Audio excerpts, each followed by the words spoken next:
So Anglophone Africa, he is best known for his early experimental novel, The Voice, which was written in 1964. When I say goodbye, it actually means good riddance. Oh my God, let that person go away. That is what I feel whenever I say goodbye. Most of all, I want to relearn how to laugh. When you find somebody, when you see somebody, if they are really happy, that is reflected in their eyes.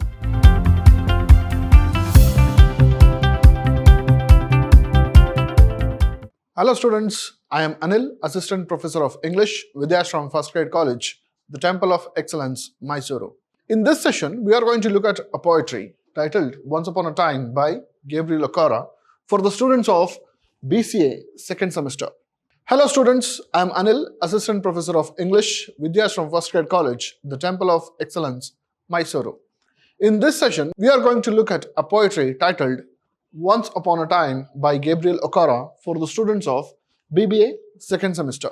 Let us know something about Gabriel Okara, the poet. He is a Nigerian poet. Gabriel Okara was a Nigerian poet and novelist who was born in Bomondi in Yenagoa, that is in Nigeria. The first modernist poet of Anglophone Africa. Anglophone Africa means in Nigeria, they have their own language, and these poets are the first generation poets who started writing in English. So Anglophone Africa, he is best known for his early experimental novel, The Voice, which was written in 1964, and his award-winning poetry published in The Fisherman's Invocation and The Dreamer, His Vision, 2005. In both his poems and prose, Okara drew on African thought, religion, folklore, and imagery, and he has been called the Nigerian negritude. According to Brenda Mary Osbe, editor of his collected poems, it is with publication of Gabriel Okara's first poem that Nigerian literature in English and modern African poetry in this language can be said truly to have begun. That means this man can be considered as the beginner of the English writing in Nigeria. So now let us get into the poetry. Once upon a time, let us read first and understand what is there. Once upon a time, son, they used to laugh with their hearts and laugh with their eyes, but now they only laugh with their teeth, while their eyes block cold eyes search behind my shadow. So it is about the change in the attitude of people, the change in the human warmth of people. So he says, once upon a time, son. Here the speaker is addressing his son. He is telling his son, they used to laugh with their hearts. Who is this? They.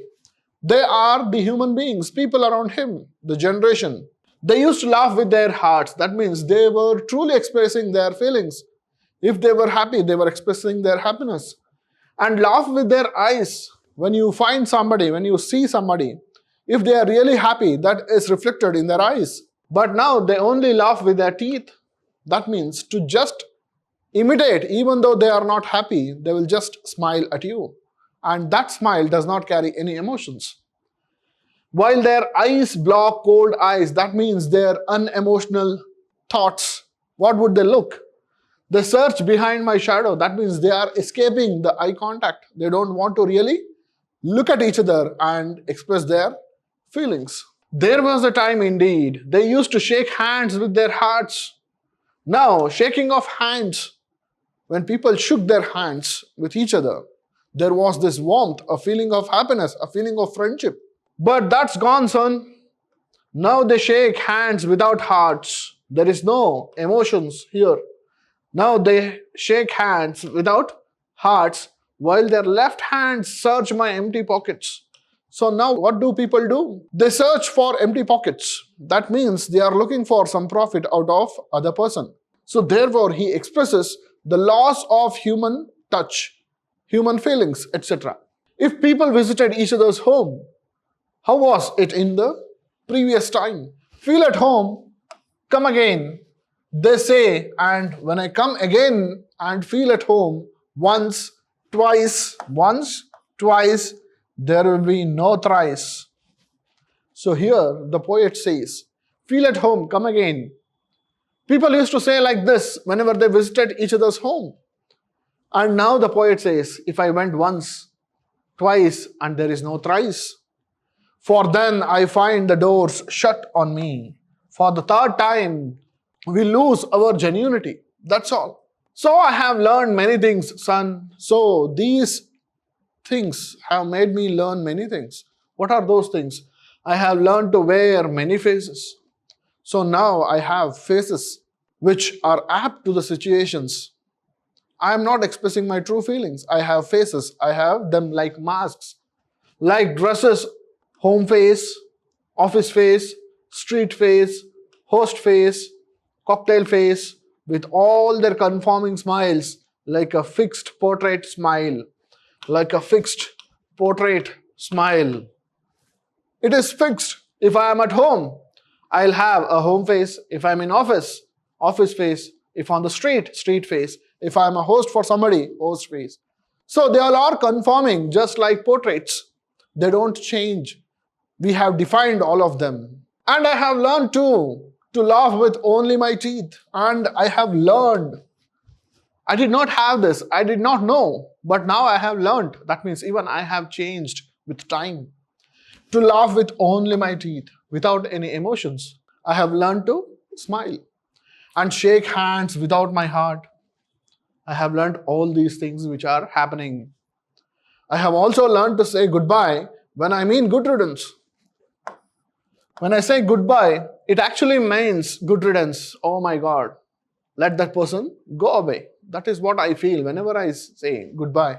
To say glad to meet you without being happy, and to say it's been nice talking to you after being bored.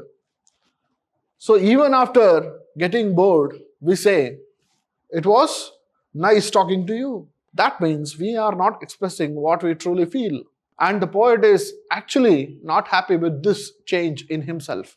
But believe me, son, I want to be what I used to be. But here in this line, the speaker is trying to tell that he wants to be a person who he used to be.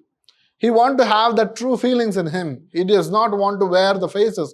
He does not want to wear masks. When I was like you, that means when I was a child, I had all these things. My emotions and feelings were true, and I want to have that back. I want to unlearn all these muting things. I want to unlearn. I want to forget it. I want to refine myself with all these muting things. Most of all, I want to relearn how to laugh. So this line indicates that I have forgotten my true smile and laughing. I have lost my feelings. How to laugh? For my laugh in the mirror shows only my teeth like snake's bare fangs. So if you see a snake, it has only fangs. So if I look at the mirror, I see only this. When I smile, there is no emotion. It is a very boring smile to look at my own self. If I smile in front of the mirror, it just looks like this, a snake with bare fangs. So show me, son, how to laugh. Show me how I used to laugh and smile once upon a time when I was like you. So here, this father, this speaker, the poet, wants to learn how to laugh with emotions, with feelings, with true heart. So here the poet is asking his innocent son, child. He wants to learn everything from the child.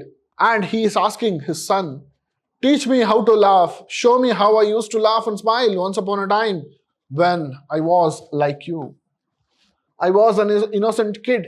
But what happened? Looking at the people, I also learned to laugh without heart, shake hands without heart, all these muting things. And finally he asks his son to teach him how to be a true person. To summarize this poetry, it goes like this. Once Upon a Time is a poem by the Nigerian poet Gabriel Okara, in which he laments, in which he cries at the last innocence of youth. The people are becoming insensible. They are not giving much weightage to the emotions, true emotions. In it, he condemns the hypocrisy of adults hemmed in and constrained by rules and conventions, adopting masks for different occasions. So here we act to some situations with desired or given rules and regulations. For lying, cheating, and betraying, whereas childhood is portrayed as a time of honest laughter and spontaneity. So when one becomes adult, we all learn these muting things. But childhood is the best part where we express our feelings as they are. So therefore, the poet is not happy with his current situation. He wants to unlearn everything that he has learned so far and be honest like a child. So Once Upon a Time is a simple poem to understand, but it has a strong message. With passing of time, we lose our emotions, we become very professional, we do not give much importance to our emotions, human connections, etc.